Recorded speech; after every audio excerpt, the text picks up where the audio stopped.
Pois é, eu sou professora de uma disciplina que é de saúde do trabalhador, que é de ergonomia, né, então eu sou fisioterapeuta do trabalho. E uma das estratégias que a gente usa, acredito que muita gente já ouviu falar, é a ginástica laboral, né, que é o quê? Que é fazer ginástica dentro do local de trabalho. E a gente Uhum. tem uma questão em relação à ginástica laboral, a gente tem várias pesquisas falando que funciona e várias pesquisas falando que não funciona. Então, na minha aula, ao invés de eu dar a aula sobre ginástica laboral e trazer esse problema para os meninos, eu proponho que eles enfrentem esse problema. Como? Eu descrevo um caso, né, na verdade, eu escrevo uma proposta de ginástica laboral, como se eu fosse uma fisioterapeuta propondo ginástica laboral para um serviço, para uma empresa, e ali eu coloco toda a parte de contexto, coloco quais são os objetivos da ginástica, coloco como que a ginástica vai acontecer, quais exercícios eu vou fazer, quanto tempo eu vou gastar, coloco tudo ali como se fosse realmente uma proposta para uma empresa. Recentemente, inclusive, a gente acha propostas prontas na internet, né? Então eu pego proposta real, eu nem invento mais, eu pego uma proposta real e falo: olha, tá aqui, é uma proposta que tem um colega fazendo, né? O que vocês acham? Aí eu divido a turma ao meio, né? E metade da turma tem que apoiar e defender aquela proposta, e metade da turma tem que recusar a proposta, né? E eles têm que estudar. Então eu brinco com eles assim: se vocês começarem as frases com "eu acho", você já perdeu todos os seus pontos, porque aqui não vale achar nada, porque o julgamento é científico. Então vocês têm que estudar sobre os parâmetros que estão sendo colocados ali, e a partir desses relatos, dessa pesquisa de ciência, vocês vão julgar a ginástica laboral. Então, quem é a favor tem que procurar pelos artigos que falam que a ginástica funciona. Quem é contra Uhum. tem que procurar pelos artigos que falam que a ginástica não funciona. E aí tem vários itens, por exemplo, a ginástica melhora a força muscular, a ginástica melhora a flexibilidade, a ginástica diminui dor, a ginástica melhora a produtividade, então são vários itens que eles precisam pesquisar e defender ou acusar, né. Uhum. E aí eles podem levar o material para a sala de aula, o material que foi pesquisado, pode levar computador, eles podem levar todos os recursos para o dia do julgamento. Normalmente eu dou para eles 15 dias. Então, 15 dias antes da data do julgamento, eu libero o caso. Então, eu Uhum. libero a proposta para eles. Todos vão ter acesso à proposta no mesmo dia, né? Eu coloco lá no sistema acadêmico, todos entram lá, pegam a proposta para estudar. Eles têm 15 dias para estudar e se preparar para o julgamento. E é um julgamento mesmo. No dia a sala fica separada, né, então fica uma turma de um lado, uma turma do outro. Eu fico no centro da sala, mas não no meio entre eles, né, eu fico aqui, mais na ponta, mas eu fico no centro da sala, vestida de juíza. Então eu tenho aquelas perucas brancas, eu tenho toga, eu tenho martelo, eu vou vestida de juíza, eu incorporo. E eu chamo 2 profissionais externos, profissionais da área, fisioterapeutas também, ergonomistas, para serem os juízes. Então eles vão ser as pessoas que vão julgar. Então o que eu faço como juíza principal é ordenar, falar se pode falar, se não pode, fazer a réplica, a tréplica, passo a palavra para um, passo a palavra para o outro. Então eu vou ordenando para que todos os alunos falem. Então eles têm, dependendo do tamanho da turma, entre 3 e 5 minutos para expor o seu ponto de vista. Então eu vou nomeando, falei: "Gente, olha, vamos pegar o primeiro ponto aqui que é dor. Ginástica Uhum. melhor, aqui está falando que a ginástica melhora a dor dos funcionários. Fulano, defenda essa posição". Aí ele começa: "Porque eu vi o artigo tal que fez tal experimento com tantas pessoas, em tal cidade, com tal empresa, e avaliou dessa forma, e apresentou esses dados", e aí ele traz o texto científico que ele estudou. Porque também ele tem 5 minutos, ele pode falar tudo que ele quiser. Ah, beleza, 5 minutos, cronometrado, eu mando parar. Ótimo, muito obrigado, fulano. Aí eu vou para o time contrário. Sua vez de contrapor. Aí ele começa, fala, fala, fala, fala, e assim eu vou indo a sala inteira. Então, todos têm que falar, né? Então eu falo com eles, Uhum. falo: os pontos são dados para você apresentar o seu ponto de vista, né? Então, assim, se ele deu conta de falar, de se expor, de expor o que ele pensa, ele ganha os pontos. Então eu falo: você ganhou total ou zero. Eu não vou avaliar a qualidade. Quem está avaliando a qualidade é o jurado, são os 2 Uhum. profissionais que eu convidei para participar. Então, eles avaliam a qualidade do que está sendo discutido. Então, eles vão falando, e aí o que acontece? Eu aviso para eles, gente, é um julgamento. Vocês já viram como é que advogado vai para julgamento? Então, eu quero vocês muito bem vestidos. Eu não quero ninguém de short, eu não quero ninguém de chinelo, eu quero vocês vestidos apropriadamente para um julgamento, para já entrar no clima, né, gente, da teatralização. E aí, como a turma tá metade de um lado e metade do outro da sala, aqui, metade de um lado, metade do outro da sala, eles têm que vir ao centro para fazer a sua exposição. Então, eles têm que levantar, ficar de pé e falar de frente para outra turma. Porque o fisioterapeuta que trabalha dentro de empresa, ele precisa ter um perfil um pouco diferente, porque ele é questionado o tempo inteiro pela administração. Então, eu brinco que a nossa equipe de trabalho não é da saúde. A nossa equipe de trabalho são engenheiros, administradores, gestores, e a gente tem que saber se posicionar. Então, esse discurso de melhora a qualidade de vida não cola muito no mundo empresarial. Eu preciso apresentar números, eu preciso apresentar produção. Então, essa argumentação, ela é necessária para o perfil do profissional da minha área. Então, eu falo isso para eles, vocês têm que saber argumentar, não é brigar, mas é se colocar, e se colocar com conteúdo. O eu acho não serve. E aí, então, eles vêm ao meio, e tem uns que vêm tremendo, tem uns que vêm morrendo de medo, tem uns que gaguejam, tem aqueles que vêm firme, tem aqueles, em compensação, que eu acho que eles vão bater nos colegas, de tanto, tão nervoso que eles ficam querendo defender o ponto de vista. Quando um fala, o outro fala, eu deixo vir a réplica. E aí todo mundo levanta a mão, eu quero falar, porque eu sei isso, porque não é desse jeito, professor. E eles vão ficando tão ouriçados, assim, e é muito bacana. Eu, calma, eu bato martelinho, calma, silêncio. E aí vou passando para um, vou passando para outro, todos vão argumentando, todos vão falando, e aí eu tenho os meus 2 jurados aqui observando.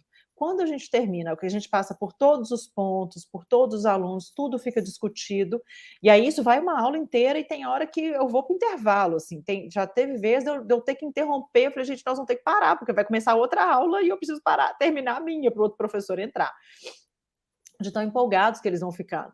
E aí os 2 jurados, eles se retiram e eles avaliam qual das 2 turmas argumentou melhor e conseguiu sustentar melhor a sua posição. Então, eles, independente do que eles acham, se funciona ou se não funciona, o papel deles ali é avaliar a qualidade do que está sendo discutido. E aí eles discutem entre si e voltam e dão o veredito final, né? E aí é muito bacana, porque as 2 turmas já ganharam durante... Essa é uma prática que eu faço muito, né? A minha disciplina, então eu faço ela todo semestre. Então é interessante porque tem semestre que quem estava errado ganha, porque o poder de argumentação foi muito forte. E tem semestre que quem está certo ganha, né? Por causa do poder de argumentação. Então, assim, é o conteúdo que consegue trazer, é a forma de apresentar esse conteúdo, né? A forma de argumentar. Tudo isso conta para um jurado que é externo, que não conhece a turma, né? Ele está ali avaliando o que ele está vendo. E são profissionais que são da área, que conhecem o que está sendo discutido também. Então, isso fica muito bacana. O retorno que a gente tem também, eles sempre dão um retorno, né, para a gente quando termina a argumentação, o retorno é super legal. E aí a turma que ganha, eu tenho um hobby, né, gente? Meu hobby é a confeitaria, né? Eu sou alucinada por doces, então eu adoro fazer doce. E aí, de prêmio, eu faço brownie para a turma. Então já é tradição, chega na minha disciplina, eles já querem saber qual é o dia do brownie. Eles nem lembram que tem julgamento, eles querem saber qual é o dia do brownie. Aí eu levo uma bandeja de brownie para eles e falo assim: olha, gente, o brownie é só para quem ganhar, mas tem brownie para todo mundo. Ah, professora, quem ganhar vai ter que dividir, vai ter que dividir. Já teve turma que não quis dividir. Aí no final eles ficaram com dó e acabaram dividindo. Teve gente que saiu, foi na porta da universidade, comprou sorvete para pôr em cima do brownie. Eu falei, profissional isso aí, né? E aí eu dou aquela bandejona de brownie para a turma, aí a turma que ganha se delicia, né? Então, assim, o prêmio é o brownie, mas eles ganham ponto pela argumentação, né? Então, a gente faz essa teatralização que desperta neles também a leitura científica, a busca por artigos, que são coisas muito importantes na formação de um profissional de nível superior, que é saber consumir, né, informação científica. Então, eles começam a pegar um tanto de artigo, inclusive, e falar assim, às vezes um apresenta um artigo que, vamos colocar assim, defende a ginástica laboral. Aí o outro lado estudou o mesmo artigo, só que ele vira e fala assim, você apresentou esse artigo científico, ou ele falou que melhorou, mas ele tem problemas metodológicos.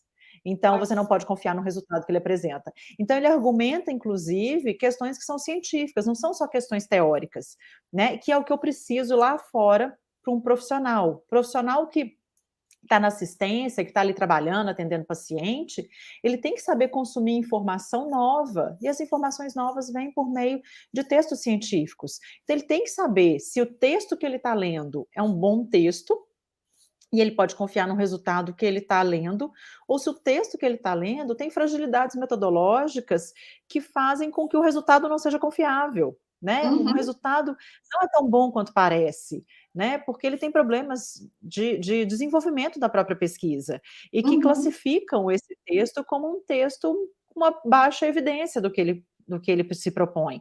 Então, o aluno, ele não só nessa prática, ele estuda o conteúdo teórico, como ele também aprende a fazer essa leitura e essa crítica científica dos textos que ele está lendo. Então, a gente trabalha várias coisas nessa atividade, desde o desenvolvimento da postura argumentativa, da leitura e crítica de textos científicos, do conhecimento teórico sobre ginástica laboral. Quer dizer, quando eu comecei a dar aula, eu dava uma aula de ginástica laboral. Aí eu explicava o que era ginástica, como que fazia, como é que prescrevia, o que dava certo, o que não dava certo. Gente, a aula era um saco. A aula era muito chata. E aí eu comecei a ficar revoltada com a aula. Eu falei, gente, nem eu estou dando conta de dar essa aula, de tão chata que ela está. Eu preciso de outra coisa, né? Eu preciso fazer diferente. E aí, nessas aulas de metodologia, a gente vai aprendendo sobre a teatralização, né? Como usar a teatralização. E aí eu fui juntando as coisas, eu falei, já vi alguém fazendo julgamento de caso clínico, né, do que faz com o paciente. Eu falei, eu posso fazer isso com a ginástica laboral, o que faz com a ginástica? E aí nasceu essa prática na sala de aula, que já está tradicional no nosso curso, inclusive com o bolo no final, né, como prêmio para os alunos. Aqui, mas eu fiquei muito curiosa, porque o meu aluno que eu orientei no mestrado, ele trabalhou também com o julgamento, só que numa turma de 7º ano do ensino fundamental, né? Então, um outro universo. E uma das coisas que a gente observou era essa questão da avaliação. Então, você destacou 2 pontos aí que eu acho que são importantes para a gente detalhar um pouquinho mais, que eu queria saber como que você faz depois. Tipo assim, eles julgaram e tal, ganhou quem estruturou melhor o argumento, numa coisa mais de persuasão, e nem sempre necessariamente por causa do conteúdo, né? Porque eu vi que você falou assim, que tem vezes que o que é certo ganha, tem vezes que o que está errado ganha, então, de certa forma, já tem alguma coisa mais consolidada no campo acadêmico, que vai definir a favor ou contra essa estratégia, né? Então, como que você faz no posteriori? Por exemplo, todas as turmas acontece essa situação de, por exemplo, o exemplo que você deu, né? De lerem o mesmo artigo e apontarem as fragilidades e trazer isso para discussão, ou acontece de não ter isso na turma e você ter que resgatar isso de outra forma, discutir melhor o que está sendo consolidado ou não na academia. Como que funciona esse pós-debate, assim? Porque eles vivenciam a teatralização e existe um pós? Porque às vezes não tem também, né? Que foi o nosso caso. Nosso caso não teve e a gente falou, poxa, Não, era importante ter. existe logo quando o jurado volta para dar o veredito. Então, Uhum, dependendo de quem é o jurado, o que acontece? Quando o jurado que participa comigo é alguém da prática, ele não dá muita conta de fazer os apontamentos científicos, ele dá conta de uhum. fazer os apontamentos teóricos. Quando eu tenho alguém no meu jurado, igual esse último semestre agora eu tive um pesquisador como júri, então ele deu conta de fazer os apontamentos científicos. Porque o que acontece? Se a pessoa que está julgando ela não entende de qualidade metodológica de artigo, os alunos vão discutir e ele não vai perceber, né? Uhum. Ele vai achar que o que é bom e que o que é ruim, ponto. E se os alunos também não derem conta de falar, porque já aconteceu isso, de eu pegar uma turma que teve uma discussão muito fraca científica, aí eu aponto. Eu falo, olha, gente, vocês falaram isso, que bacana, não é? Mas vamos pegar esse artigo de novo, dá uma olhada nisso, dá uma olhada naquilo. Não, professor, é mesmo, a gente não percebeu. Pois é, você leu a conclusão do texto e não leu a metodologia. Então, a conclusão é belíssima, mas o método está equivocado, né? Então, muitas vezes eu faço esse apontamento científico para os meninos, mas na orientação eu já aviso para eles, falei, gente, vocês têm que pegar na metodologia dos artigos que vocês vão ler, porque às vezes vocês vão ler alguma coisa que é muito bacana, que é linda, que é belíssima, mas que você não pode chegar às conclusões que o autor chegou, porque o método não permite isso, né? O método que ele apresenta é um método falho. Então, sim, ele tem uma baixa evidência daquilo que ele está falando. Então, eu aponto isso quando eu oriento os meninos. E quando chega na discussão, se isso não foi apontado, eu aponto. Então, muitas vezes, ou o jurado aponta, quando ele vai dar o retorno, ou eu aponto, mas isso não fica desapercebido. Até para a gente poder entender, porque o que acontece, como a gente não tem, assim, um universo muito grande de artigos sobre o assunto, muitas vezes os alunos pegam o mesmo texto, muitas vezes. Então isso sempre acontece, né? De um acusar, falar, você falou que é isso, mas não é bem assim que estava no texto e tal. Então isso tem acontecido. E aí a gente fala assim, por que não é bem assim? Por que você está falando? Quer dizer, um é contra e outro é a favor, e vocês usam o mesmo texto. Tem uma coisa errada. Né? Tem uma coisa errada para isso. A gente precisa perceber o que é isso. Então, esse retorno a respeito desses conflitos que acontecem, ou o jurado dá esse retorno, se eles não derem, eu dou. Né? Se eles não derem, eu dou. Eu deixo eles à vontade para dar o retorno antes de fazer o veredito. Né? E aí eu percebo, ficou faltando isso. Aí eu falo com eles. Né? E como que a gente pode pensar nessa prática em diferentes níveis, né? Eu posso pensar no ensino superior, que eu posso dar mais liberdade, dependendo de como que essa turma está chegando no nível superior, né? Porque às vezes você encontra alunos com muita dificuldade para ler, para entender um artigo científico e conseguir extrair essas informações de uma forma mais crítica. Então, é importante pensar também, né? Tipo, como eu vou fazer com esse grupo, né? Que nível de mediação que eles precisam para poder conseguir avançar, para dar conta da atividade, sabe? Então, acho que depende muito da sensibilidade do professor, né? De perceber quem que é essa turma, que nível de autonomia que eu posso fornecer para essa turma e qual o nível que eu preciso intervir mais, né? Não no sentido de fazer por eles, nunca, mas no sentido de ajudar mais nessa caminhada, para não ser uma caminhada frustrante também, né? De a pessoa não conseguir fazer e querer largar disso e aí perder o sentido, né? Sim, sim, com certeza. No caso dessa atividade, como ela é em grupo, e é um grupo grande, né, gente, porque eu parto uma turma em 2, então acaba acontecendo ali um suporte entre eles, né, porque como eles sabem, quer dizer, a tarefa ela é feita em grupo, eles são organizados em grupo, eles montam um grupo de WhatsApp para poder trocar os artigos que leram, então eles acabam tendo um suporte maior entre um e outro. Então a gente percebe, por exemplo, que é claro que tem alunos que têm uma facilidade maior, que vão falar melhor, que vão estudar mais, né? Então, é claro que a gente percebe isso quando a gente está vendo o julgamento, mas a gente também percebe o apoio entre eles. Então, por exemplo, como eles têm pouco tempo para falar, por isso que eles podem levar o que eles quiserem para a sala de aula. Eu falo assim, gente, vocês têm que ter estudado antes, porque em 3, 5 minutos você não consegue estudar para falar. Mas você consegue parar e falar assim, eu li sobre isso, tá aqui, ó, peraí, professora, tá aqui, e você vai ler, não tem problema você ler, mas se você não tiver estudado, você não sabe nem onde consultar, né?